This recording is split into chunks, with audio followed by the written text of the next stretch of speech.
কবিতাৰ শিৰোনাম পথাৰ। কবি ৰাম গগৈ।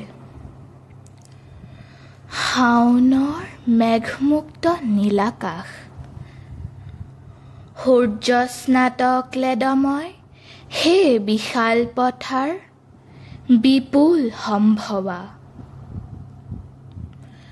নাঙলৰ শিৰলুত সোণফলা মাটিৰ কামনা, ঘৰমাক্ত দেহ আৰু দেহাতীত সৃষ্টিৰ চেতনা। কপালৰ ঘাম লাগি সেউজীয়া পৃথিৱী আমাৰ, তুমি প্ৰাণময় মোহময় জীৱন মালিকা।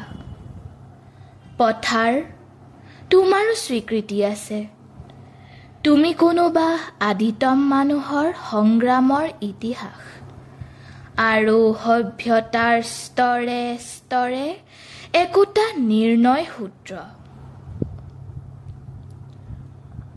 মৃতম্লান কৃষকৰ সাধনা কঠোৰ, নিৰন্ন, বিমৰ্ষ আৰু ক্লান্ত।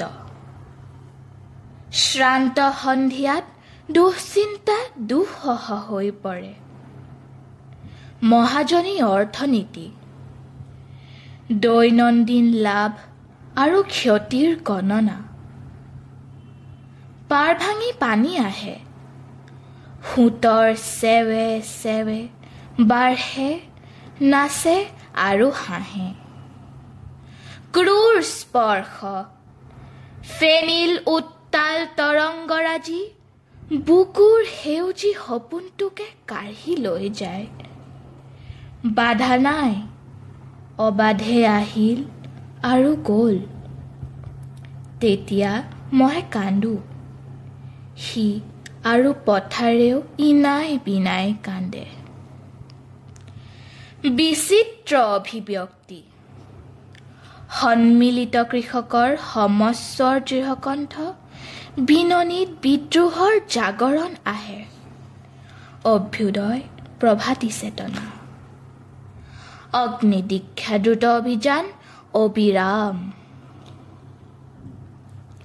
অধিকাৰ সংগ্ৰামৰ পথাৰত শ্ৰমজীৱী মানুহৰ তেজৰঙা ইতিহাস লিখা হয়। পৰিৱৰ্তন আৰু হাল কোৰ দা লৈ নতুন যুগৰ অভিযাত্ৰী শ্ৰমিক কৃষক, পলাতক উদ্বাস্তু মহাজন, পুঁজিপতি সমস্ত শোষক। বানপানী পাৰ ভাঙি আৰু আহিব নোৱাৰে। সেউজীয়া প্ৰাণৰ পথাৰ সোণালী ৰূপালী হয়, বাকৰিত সোণ গুটি লাগে নতুন আৰু নতুন। হে পথাৰ, হে সৃষ্টি সম্ভৱা বিপুল পথাৰ, তোমাক নমস্কাৰ, ধন্যবাদ।